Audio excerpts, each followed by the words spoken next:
I'm Andrew, And I'm Brian. and welcome to the Triad Deca podcast.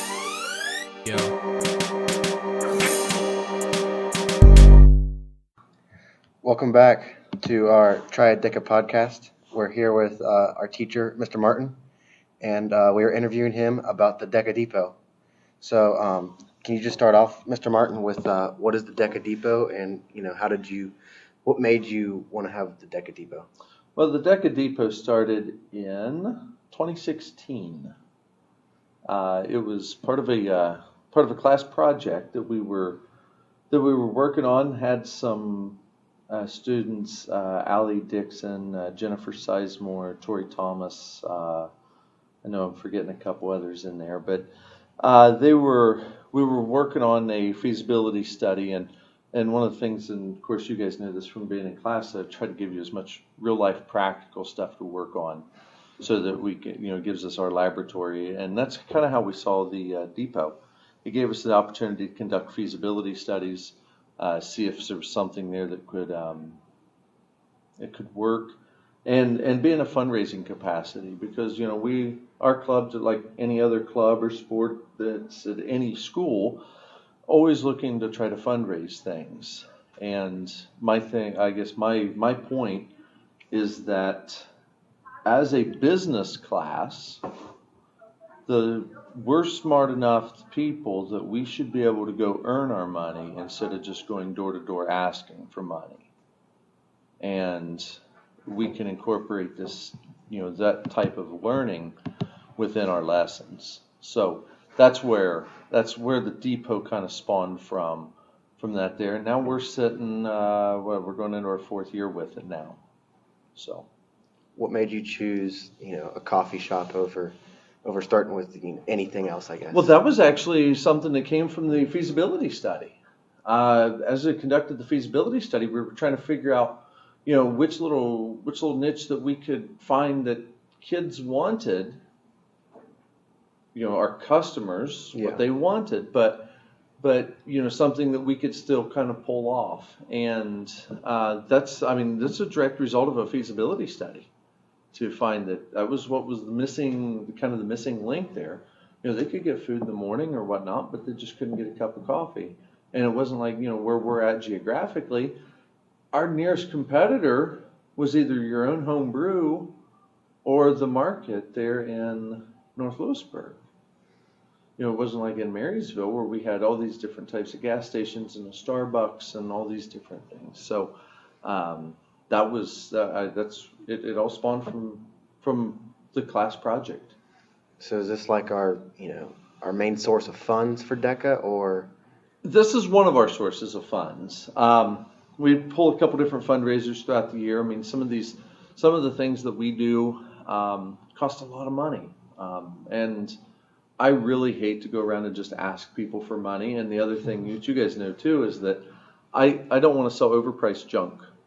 Yeah. And it's no disrespect to what other classes and stuff do, but when you're selling stuff has inflated values on it, so that they can make a charitable donation back to the class or whatever, and that is a problem that I'm not a big fan of, that because it doesn't teach us anything. We're business, we're sales. We need to be working our angles on that. So, how has it changed over the years as far as when you started out versus now? Oh wow! Well, we've moved locations a couple times. At the very beginning, we were out in the lobby, and then we moved into this room. Then we moved to the library, and that was a total disaster. The library, I'm not sure what it was, but there was something at the library that location just did not work out. So we moved it back into here, and it really seems to have taken back off again. So that's one of the things that's changed. As far as the product line goes, we still do about the same types of things. We've changed processes a few times, but that's part of continuous improvement. So you flip over to the ops management class, overseeing the operations of the coffee shop there. and really doing process improvement, which from ops management, there's a piece of every class that goes into the coffee shop. So how do we compare to other schools that do this? Because I remember sophomore year, we were sitting pretty high up there, and I know we got to be doing better. We're doing well. The unfortunate thing is it's hard to compare apples to apples.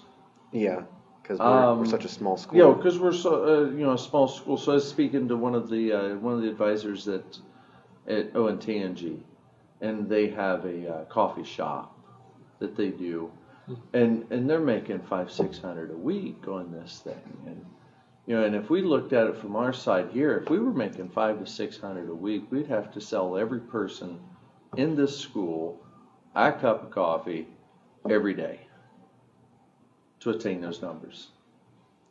So, we're not going to be able to run with that there, but more than anything else, it gives us an opportunity to create a lab. I call it the lab. It's the business lab. In science class, you get to learn about something in a book, then you go over and you mix things together, you set things on fire. This is our lab. So we learn things, then we can go to the back of the room and we can work on customer service skills. We can work on cash register. We can work on process improvements. We can work on, the quality of the product. That was one that we had last year that we really went deep into, was quality of the product. So what about the life skills that's teaching all these students? Well, the life skills, working in teams, being able to process orders, be efficient. That was the one thing that first group was so good at. They would time themselves to see how fast from order to order fulfillment that they could get. And they had it down to 10 seconds. From the time someone ordered to the time someone had a cup of coffee in their hand was 10 seconds, and they were trying to find some way that they could improve the process and make it even faster. And, that was one thing that first group was great about, was really looking at it from that kind of design. The latest group seems to be more about quality. Rather than quantity, they're looking at quality. So it's interesting to see how, as different kids come along, how, I guess, because it's student ran, I just kind of facilitate it. So how the kids put their own mark of management on it. So as far as when you go back to life skills, the accountability, the customer service is the big one there. Being able to speak to people one-on-one, take care of people. And really just, ultimately, I would love to have it as like a social gathering place. That's what I always saw big picture, was a social gathering place. We'd like to give a special thanks to Champaign Realty. Champaign Realty is a family-owned real estate broker for over 50 years. They service the immediate area as well as Champaign, Union, and Logan counties. You can contact them at 937-747-2234. So, lastly is just our future plans. Future plans. Okay, so I've had this crazy thought for a few years now. First of all, it takes money to make money.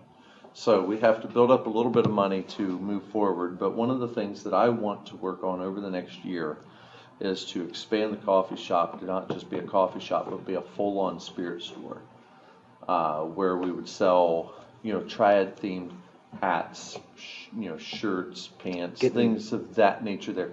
With the website opening up is about perfect. And the website, so a lot of the stuff that we're doing right now is that foundation stuff that's going to build into this. So, and I even look at like next year, for example, the logistics and supply chain class will be back.